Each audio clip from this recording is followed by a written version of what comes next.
Tell me your story. Tell me your story. How did it all start? Do you remember? Oh, now what happened? How did it stop? This is Small Business Origins. Yeah, what's up, everybody? Welcome back to another episode of Small Business Origins. I'm your host, as always, John Kelly, aka John the Marketer on Instagram and TikTok.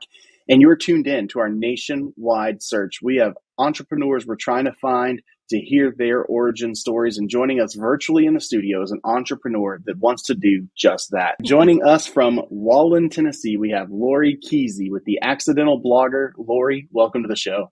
Thank you very much, John. It's so awesome to be here. It is awesome to have you as a guest. We appreciate your time as always. I know that we're going to talk about some really interesting stuff today, but as always, we start out with an icebreaker question on this show. And today's icebreaker question is, would you rather be invisible or able to read minds? Invisible. That was a quick, definitive answer. Yes. Sometimes you don't want to know what's inside people's heads. See, I am so curious about those things that my answer would be reading minds for sure, because I'm like thinking of all the things I could do to get myself ahead if I could just know what someone else was thinking about. But now you've got me second guessing myself, because I'm thinking that exact same thing is like, sometimes you just want to think people like you, sometimes you don't want to know the truth. That's correct. And also, you'd also don't want to know the day of your death either, because it will change everything, right? I mean, the way That's you live true. your life, the opportunities you might pursue, you might not make a difference because oh my goodness, in 2 hours, I'm going to die. Well, I don't want to know that stuff. And I don't want to know what other people are thinking either. You can also tell by their body language what they're thinking if you're watching closely enough, right? That's true. I mean, sometimes you can get a pretty good gauge on it, but I always think about, what was that movie with, I think it was Mel Gibson, called What Women Want. Oh, I think that was the name of the movie, and he could read their minds. Yes, And he I would remember that movie. That probably influenced my answer, because he's just like getting away with everything he wants to get away with, because he knows exactly what the person wants. And that's what I've always thought about is, especially being in the sales game, it's like not manipulating people, but being able to manipulate the situation to work in your favor. It's what we do. We want to persuade people. And what better persuasion tool than knowing exactly what they're thinking and feeling, even if they're not telling you? Well, I took a sales class years and years and years ago. This was when I had been a journalist. I started my career as a newspaper reporter. And then because of moves and that sort of thing, my husband and I ended up in the Washington, D.C. area. And I didn't like the journalism game there. I didn't like the organization I was working for. And so I decided, well, I'm going to go out and become a freelance writer. But I had to get clients. And so I took a sales class, and they urged you to model your body language with the person who's sitting across the way from you. I can't remember the phrase they use, but that would put that person at ease, so that you could get into their heads a little bit better just simply by watching the way they reacted. And you know what? I thought it worked pretty well, because I tend to be, people say I'm scary sometimes, because I grew up in a family where we all talk and we intimidate people because we're very opinionated. And I had to learn to tone that down, because they're shy people go, oh my goodness, I cannot deal with that person. You want that client pretty badly because this could be very lucrative, but they're not going to want to work with you. So you have to change the way you approach things sometimes. See, and that's all I'm saying is, if you could just read that mind, you would know exactly what they want, and then it'd be easy. But we're here to talk about you, where you came from and how you got into entrepreneurship. So what's your origin story? My origin story, like I said earlier, is I started out as a journalist. I had always wanted to be a writer. And I decided, well, journalism, I really, really like the newspaper business, but this was years ago. And started out with small newspapers, small towns, Dover, Delaware, moved to Spartanburg, South Carolina. And then we ended up moving back to the DC area, where I'm from. My husband and I both grew up in Montgomery County, Maryland, which is a big suburban county outside of DC. And again, I found a job eventually, not in the newspaper. It was trade publications, writing about surface mining regulations. Can you imagine how boring that was? Learning Yeah. about sedimentation ponds and all this stuff. It was horrible. Got another job working for, it was called Fun World. Fun World. It was for the International Association for parks and attractions or something like that. And then I eventually moved on and again started my own freelance writing business. And I was headquartered outside of DC. Ended up getting clients, mainly Beltway bandit companies around DC. These companies support, the federal government primarily. And I got those clients because I took this sales class that I mentioned earlier, and I learned, well, you're going to have to make cold calls. Now, who wants to make cold calls? No one. It's horrible. You feel like a fool, and then you start stumbling over your words, and this person has 2 seconds, not even that, and getting past the gatekeeper, the whole bit. And I ended up doing that for a while, got some clients and started from there. But what's interesting, as time went by, I was in that freelance business since 1993. Prior to starting my own little freelance business, I had been working for a Beltway bandit company, as I mentioned, but not the one that I ended up freelancing for, and got involved with NASA. We supported NASA headquarters. We were supporting the astrophysics division, and that's when I found my true passion.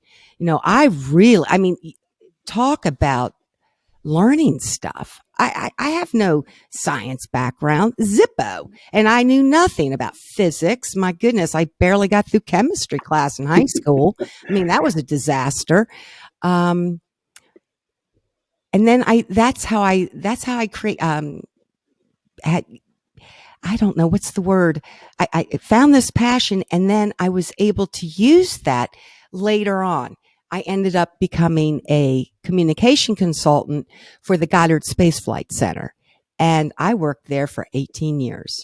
And because it was such steady work, a job that I created, being the chief technologist, communication consultant, it was awesome. But it was because of parlaying my background and getting this. So I stayed with that until I retired. And how I got to doing what I'm doing now, that started because of a tragedy. I had always wanted to write a novel. That was something that had been in my mind since I was in the 10th grade, but I never knew what to write about.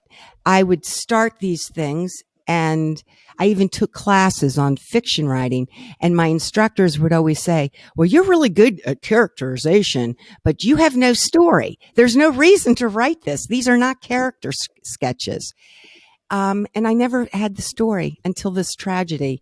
Our son died about 4.5 years ago, and that upset my world in ways that are very difficult to describe. I don't think people can really understand what a parent goes through when a child dies. It's not like when your grandmother dies or even your parents. My dad died. But I never felt this level of feeling lost.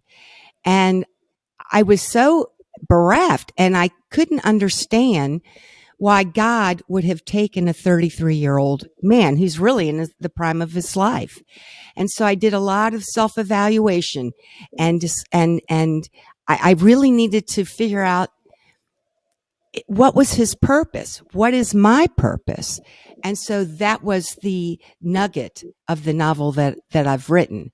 This novel is called The Difference He Made, and I'm hoping it comes out at the end of this year. It's on track. In fact, I just finished the final edits to the manuscript, and I just sent it yesterday. Woohoo! That was good because I'd spent quite a bit of time rewriting. Anyway, so that's how I got started. But then, when you start a new business, it doesn't matter what the business is, you still need to continuously educate yourself. Now I'm in an arena I've never been in. Yes, I've been a writer, but I've never been in the publishing industry. It's vastly different from anything I've ever done before. And I needed to educate myself and started taking, book marketing classes, all types of things. And that's when I learned, okay, Chicky Poo, you've written this novel, what I think, the great American novel, but who's going to know about it unless you've created a platform? And that's why I started the Accidental Blogger. I had no intention of blogging. I always, in the back of my mind, I always wanted to write a novel, but a blog? Forget it. I'm retired supposedly, so that's how that started. And I thought the name was appropriate because I kind of fell into it. And so that's where I am today, trying to build this platform, trying to get my message out there, trying to attract people to what I have to say. So in a nutshell, that's why I'm here. When I got should you. be outside gardening or something, Right. Yeah. I'm the same way. I don't think I'll ever retire. Even when I am retired, I think I'll still wind up doing something to keep my days busy because it's just, I do too much right now to just stop it all. That's for sure.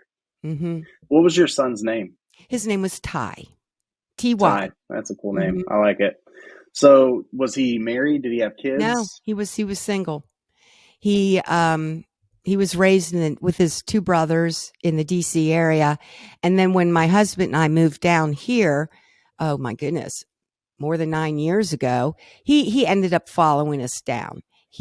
That's good. Became a real estate agent. He managed our rental properties. My husband is a former home remodeler, and we started flipping houses when we first got down here. So truly, entrepreneurship really runs in our family. My father was he owned a custom home building business. My ancestors were my great grandfather was even a freelance coal miner. He would go in after the big companies mined out an area in Pennsylvania, and then he'd go back in and get the rest of it. He made an awesome living doing that. So it's kind of in my blood, I suppose. And furthermore, I don't think I can work for a company. I tried it. But, there are some people who are just naturally gifted to be in the corporate world. There are others who really, I ended up feeling, I don't know what is the word, not used to the extent that I could have been used. I'm not, and you have two tracks, either you're in the creative end or you're in the management end. And if you're not if you're not interested in the management, you don't really move up through the ranks. And right. I'm not the manager type. I manage myself, and I can manage a small team of designers. And that's what I used to do. Graphic designers, writers, that sort of thing. But to lead large teams, no, not a good fit. Yeah. And like you said, I think that's really where you get to stretch your wings out and, have some of that freedom is when you are leading a group of people. And if you're not willing to be in like that VP role or something else, then it really is show up, follow orders, and do exactly as the company says, and then go home, and I'm with you.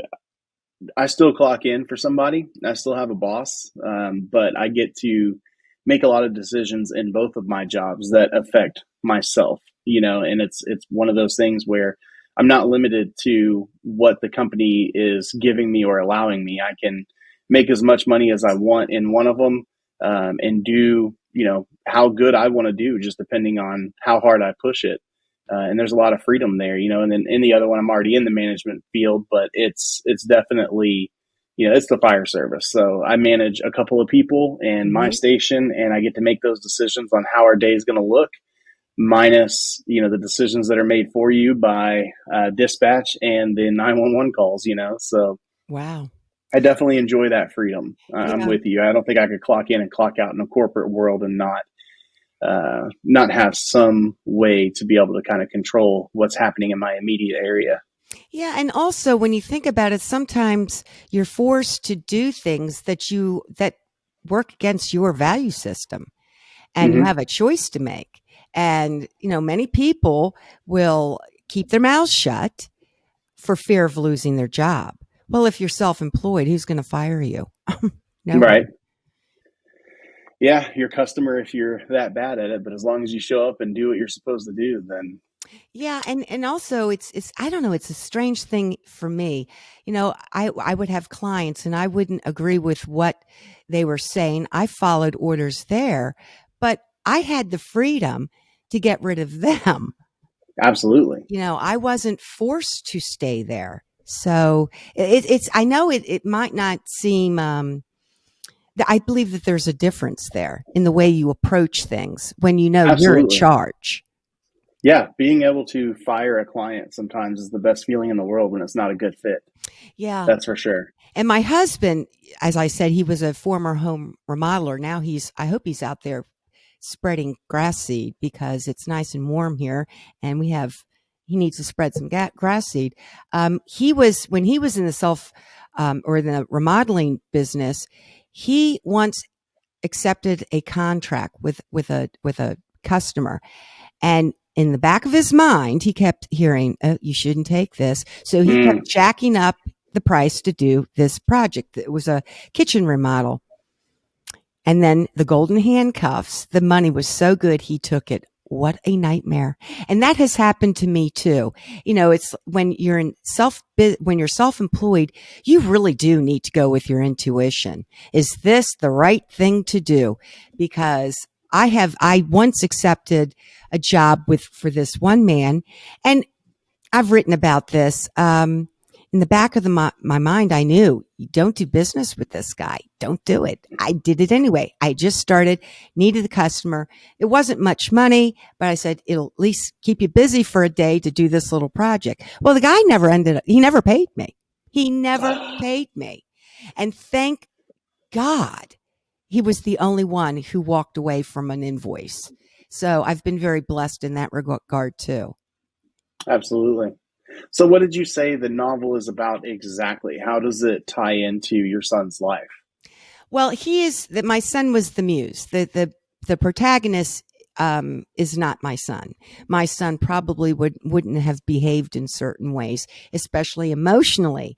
And it's kind of, I guess it's geared to women, and what it asks certain questions. What is your purpose in life? What is the meaning of your life?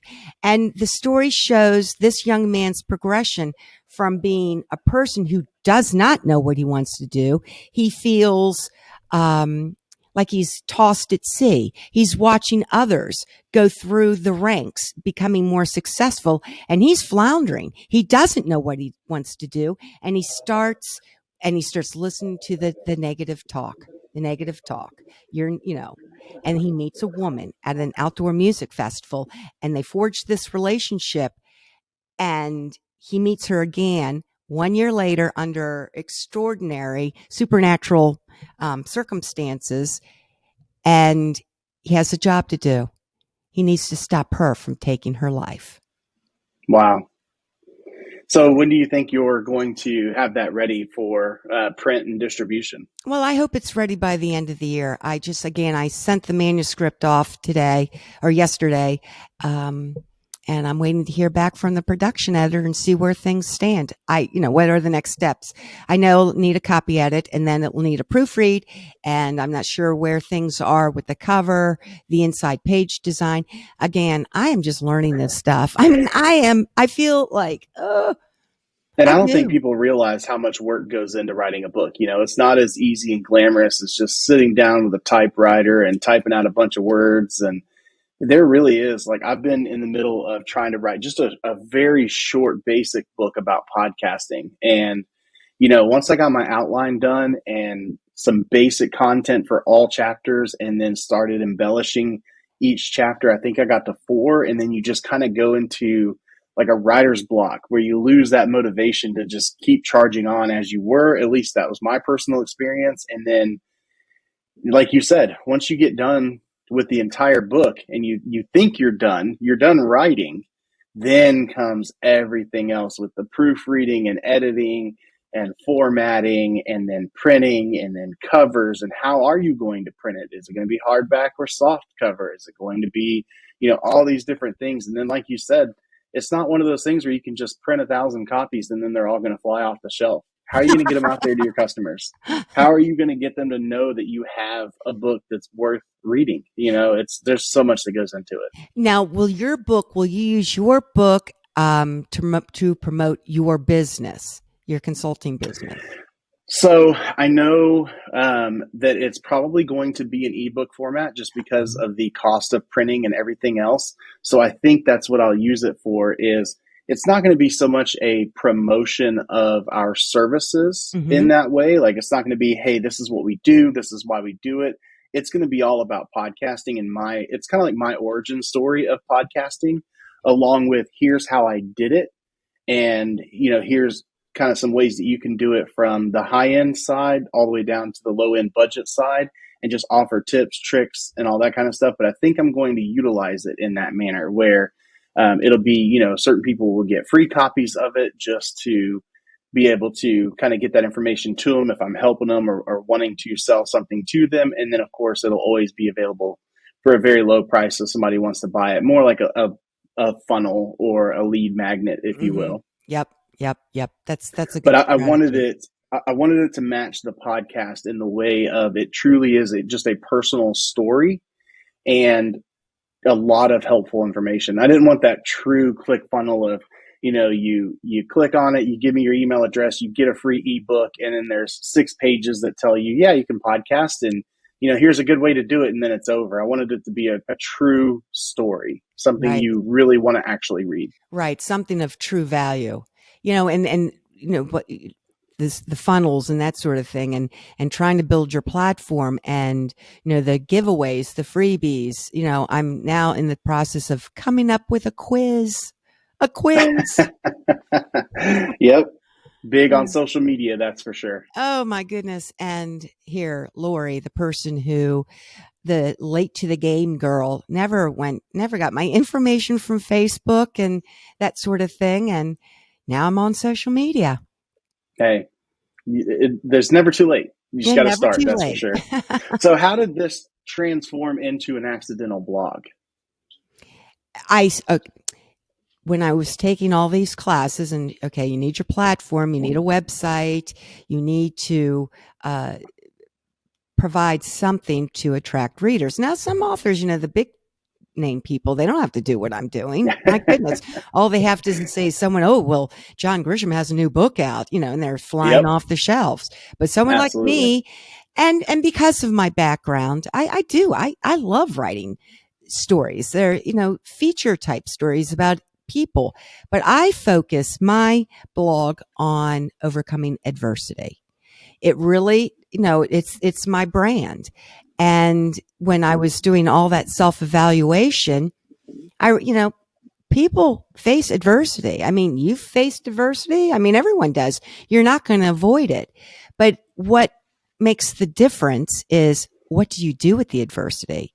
Do you look for opportunities to turn lemons into lemonade and look for ways to help others, whether it's counseling, volunteer work, whatever it is. But I write about people. I mean, I have written about so many drug addicts. I mean, 22 years in hardcore drug addiction, and how this person got through that. I mean, her life fell apart, and what she's doing with her life now, once she got past the trauma that contributed to her drug addiction. I've written about people who wanted to become mothers so badly that, they had a successful adoption. She went out to adopt again and got herself entangled with an absolute con woman, a woman who pretended she was pregnant. Can you imagine? Imagine? I mean, the cruelty, the evil is just beyond belief. So I write about people who face adversity. And I frankly, I get hope and inspiration from these people myself. And my goal is to, tell their story, and maybe someone else will find hope and inspiration. You know, the trick is getting through it and not allowing yourself to become mired in self-pity and bitterness. I mean, I do know people who have become embittered because of something that happened in their lives, and they couldn't get past it.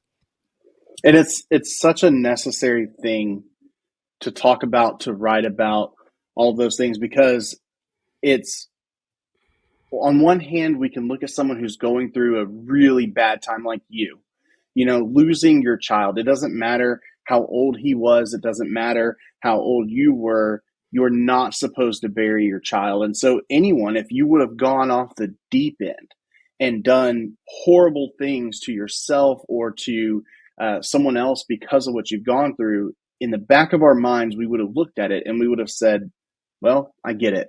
You know, who wouldn't lose their mind? Who wouldn't go crazy, right? But we're so lucky when we're able to go through these hard times and get through it without going off of that deep end. And because it saves us so much time in the long run, because just like the woman you talked about writing about, you know, she went into a drug addiction and then later had to figure out, oh crap, this isn't where I need to be. This isn't what I need to do. I need to handle this better. And it's like, in some ways it feels like, well, it's too late. You've already gone off that way. But then it's just another piece of adversity you've gone through that you have to kind of pick yourself up and say, okay, I had a hard time. I dealt with it wrong. I made the wrong decision. So now I'm in another hard time based on the actions that I took, the decisions I made. And now I've got to pick myself up out of a hole that was fueled and dug by both of these bad things happening in my life. And it's such a blessing. You know, people look back on my life, and I was recently on a podcast, the Life Shift podcast, and shared my personal story publicly for the first time. And so many people listen to that story, or they know me personally, and then they see where I've come. And don't get me wrong, I'm not a perfect person. I'm no angel. I'm not, you know, a Pulitzer Prize winning, like I deserve to have some Nobel Peace Prize. Like I'm not the smartest tool in the shed. See, I'm not even the sharpest tool in the shed. I can't even say it right. I am just a normal guy, but I never got off on a drug addiction. I never got off to harming other people. I never did any of those things. And every example that I had for me as I was growing up, and every situation I had happen to me as I was growing up, would have given me full clearance in most people's minds to say, yeah, no wonder the kid's messed up. You know, I lost my father when I was 15, 16. I lost my mother when I was 25. So I buried both of my parents at a young age. My best friend was 20 when he committed suicide in my front yard. I've lost numerous other family members early deaths. I've lost family members that I cared about deeply, you know, that did get to live a full life, but it still hurts. You still go through some grieving there. I've gone through drug addiction and alcohol addiction in my family that has affected me personally. You know, I mean, I've got story after story where you would say, wow, I get why this kid is on drugs or has made some really wrong decisions. And most people look at my life and they're like, I can't believe that you're not messed up. How did you, like my buddy who killed himself, he told me, he said, how is it that out of all of us, you're the normal one?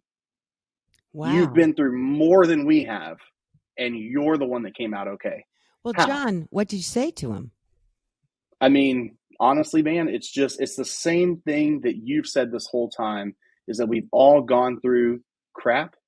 We can't just pity ourselves. We can't just, you know, wallow in our own problems. We can't be the victim. We don't have a victim mentality in my family, you know.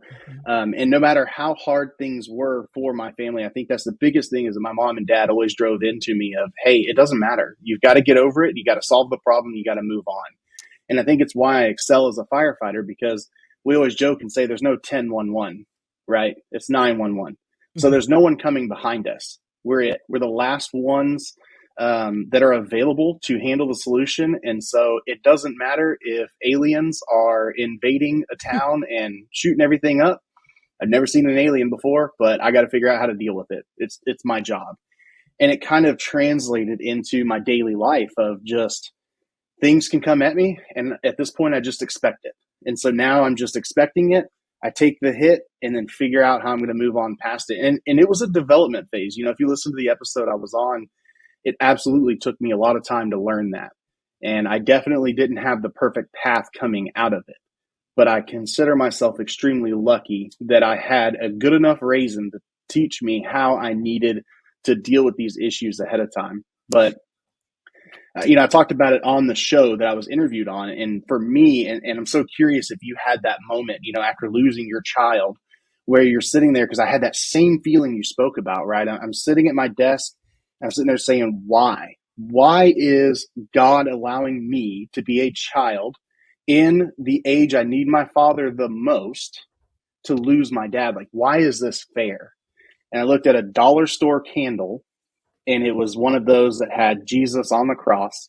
And, I'm not a terribly religious person. I believe in God. I don't go to church every single week, but I still have faith.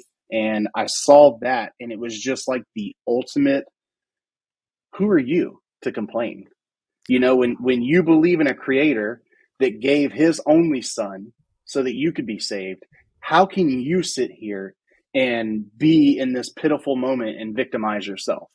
Like, at least you had 16 good years with your dad. Look at the bright side of things. I guess that's probably what's kept me going the most, is just making the most of what I had, and then knowing if I make the wrong decision, it's only going to be harder to deal with further down the road. I'm so glad you told me that story, and I absolutely need the link so that I can hear this the podcast. Yeah, and sometimes bad things happen. It's not, you shouldn't be asking why me. It's okay. What am I supposed to do? These things are happening perhaps because you need to go down a certain path. That's your destiny. That's the path God has created for you alone. And these things happen because we need the experience to be able to help someone else who's experiencing the same thing. And let's face it, if you don't have firsthand experience, you're going to come off as a phony.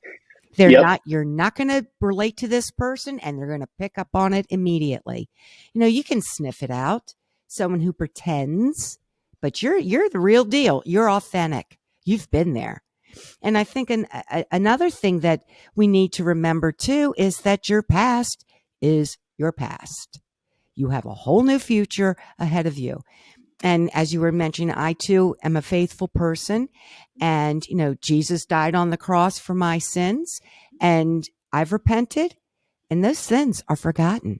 So why do we dwell on what we did in the past and beat ourselves up for something that's already been forgiven? Yeah. And it's, the last thing I ever want is for someone to listen to our conversation and think like, well, it's so easy for you to say, because you didn't have that mentality naturally, and you just didn't go through it. And my big thing is, Lori, did you not doubt God a little bit when your child died? Did you not have some questions in the back of your mind? Did you not think about going down the wrong path at all? I mean, was it just so easy for you that you just said, you know what, this is the right thing to do and move on it? And great if it was. But were you like me, where it was like, okay, I can make this mistake and no one's going to judge me because of what I'm going through, and then have to consciously tell myself, hey, you know what? Stop. Don't get in that victim mentality. It's not that we don't have those thoughts. It's that we need to find the healthy way to deal with them and step away from those thoughts and say, hey, this is not the way to go. And for me, it was a dollar store candle sitting in front of me that opened my eyes to that and said, hey, why are you sitting here crying in your room alone? Why are you not enjoying what you have, enjoying what you had and remembering it, but moving on from it and becoming stronger because of it? I did not.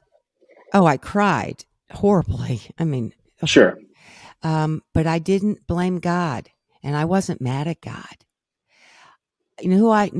What scared me most was my son. in the Lord's warm embrace. I was worried about him. And Yeah. oh my goodness. Some people will say, oh, she's just wackadoodle. But I had dreams, and other people had visions and dreams. My youngest son had a dream, and these dreams put my mind at ease. I knew exactly where my son was, and knowing that I would see my son again when my time ends on this planet gave me so much hope. That's how I got through. And it wasn't something I conjured up. These dreams came to me. They were so vivid. You know, sometimes you'll dream and you can't remember, Yep. It was a wild dream, but you can't remember the details. Oh, I can tell you every single detail of this dream. And that was how God was communicating with me. Don't worry, sweetie. I have him. So, wow. Yeah. What a gift though. Think about it. I think it's all circumstantial. It depends on everybody's situation is going to be so different, but we have to find the similarities in between and then develop what's going to be the best way to kind of handle that. I mean, because it makes sense, right? I was 16 years old. I was a child. And so I acted in those childlike ego states of I'm blaming someone. I'm mad at someone. I'm going to, just have this anger. And for me, it was a totally different situation than losing a child. I mean, like you said, no one can ever relate to what you're going through unless they have buried their own child. And so for me, my situation was misdirected anger about the situation because I'm a child. Whereas for you had already known that life. You'd already known to trust in your faith, and you already knew that you had, a long, I mean, not long, but you had a good amount of time to spend with your child, 33 years while extremely young. And I mean, God, let me just say too, I'm so sorry. As an empath, like, it breaks my heart. And I hate that you had to go through that. But, what a blessing to have 33 years of being close with your child and being able to say that, you have a good relationship no matter what you've ever been through. And I think it's very different for everybody depending on that situation that they're in. And it is hard to kind of relate to somebody else because it's like, well, how can you say, the pain that I've felt when I lost my child, but you lost your parents? It's totally different, and I get that. I get where you're coming from. And I really understand why you would have asked that. Again, you were a child. You were 16 years old. You needed your father. You needed a father figure in your life. And I believe you said that your mother died when you were 25, correct? Yes, ma'am. So 9 years. I'm not really good at math. My goodness, I messed up the time for our thing here. I mean, never mind. Several years pass and your mom dies. Were you close with your mom? Very close. Yeah. And unfortunately, one of the hardest things I had to go through that you'll hear about in this podcast was that she was living next door to me temporarily because she had lived with me for several years. She was fully disabled. So I was the first person out of everyone that was with her that was trained enough to do CPR. And so I had gotten home from work as a firefighter paramedic and had to perform CPR on my mother by myself until fire and EMS arrived. And so it really just kind of brought work and home life together, which is a terrible nightmare that we're plagued with in the fire service, EMS industry, police work, all of us, first responders, military. The last thing we ever want to think about is our home life and our work life crossing paths. Wow. And that's exactly what happened. And so it was just a whole nother set of, like, I think that, we definitely need to talk after the show about all the things I've been through and how I can contribute to your blog, because it's like, that was just a whole nother set of events that I had to overcome, was going back to work with the thought in my mind, if I couldn't save my own mother, how am I supposed to get on an ambulance and save your mother? John, and then fight that battle? I would love to talk with you. Because most of the people I talk with, the vast majority are women, and I want to hear male voices. Voices like yours. I don't know how you're younger. I don't know your exact age. I don't need to know. But boy, oh boy, you have an interesting story, and I'd love to share it. So yes, let's absolutely get together. Yeah, I am at the time of recording this show, I'm 34. Oh So my in May of goodness. this year, I will be 35. And that was the other, just that empath side of me kind of connecting with you. I'm like, God, your son was 1 year younger than me, and I think about those things like if my life was over already, how much more I'm still looking forward to with my wife and my kids and all those things. And yeah, I think we can find things to be sad and upset about all over the place in every situation we're in. And I think it really is choosing happiness that kind of takes us forward. Yeah, and I might even change the word happiness to joy, because Sure, you, absolutely.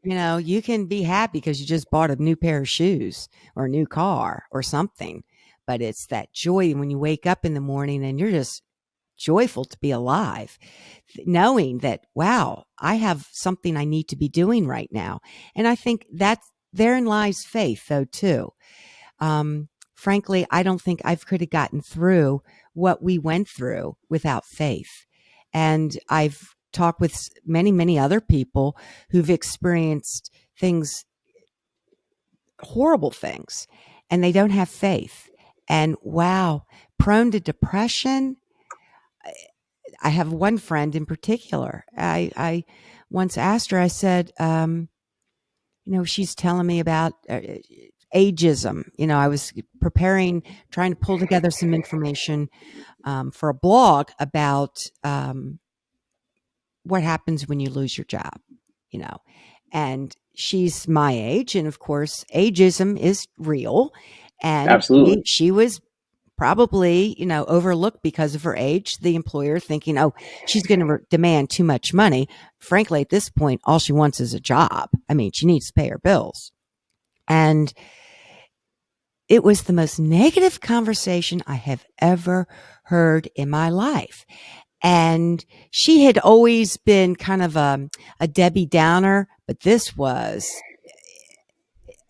I've Next never level. heard that level of depression. And finally I said to her, I said, whose voice are you listening to? Are you listening to the negative voice, the devil on your shoulder? Or are you listening to the angel, the voice that you can call it the Holy Spirit, you can call it intuition, whatever. I personally think it's the Holy Spirit. And she tells me, well, I listen to the negative voice. That's the only voice I hear. And I was blown away.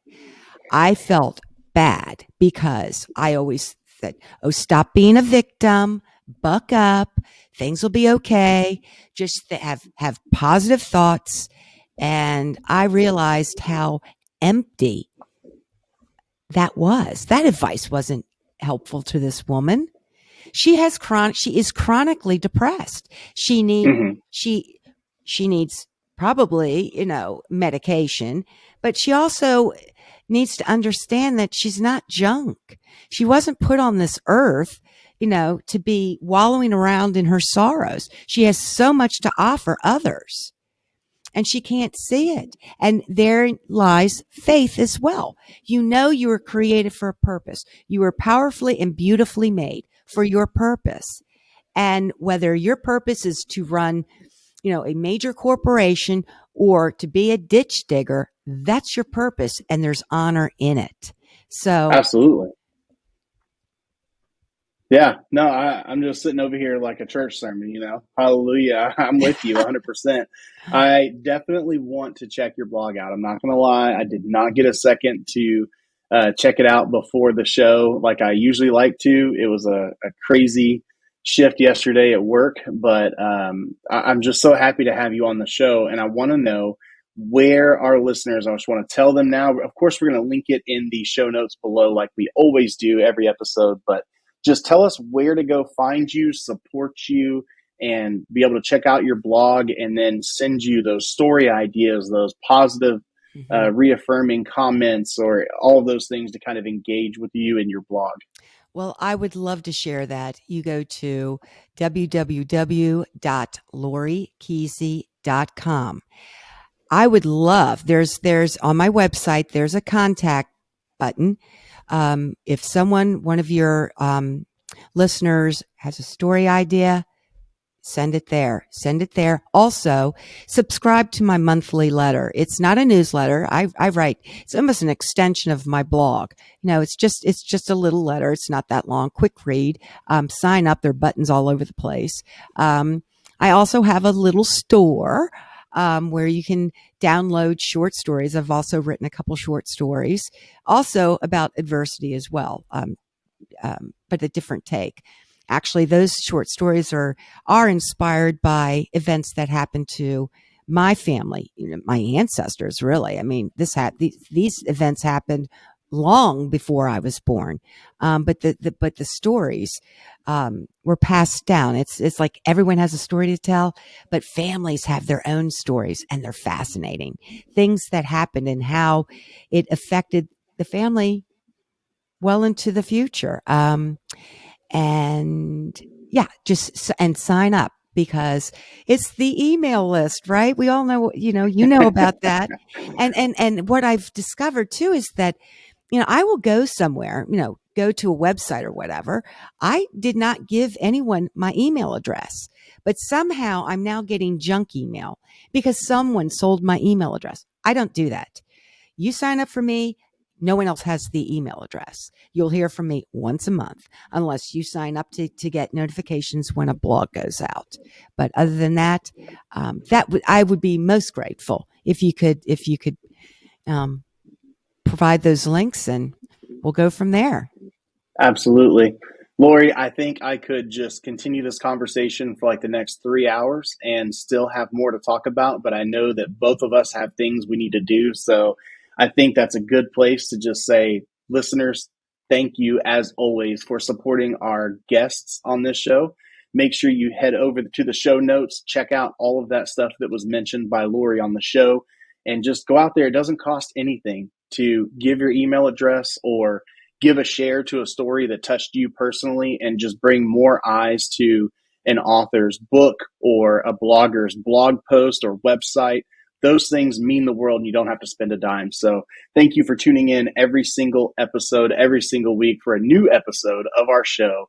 And thank you for supporting our show by heading over to www.smallbusinessorigin.com to see all of the episode information, including a profile on our guest with all of the links available there as well. So if you can't find her website, you're not looking hard enough, because you've heard it, and there's about 20 places you can go to read it. But Lori, thank you again for sharing your personal story, opening up about such a sensitive subject with us, and just telling us all about you and where you came from and what you're doing now.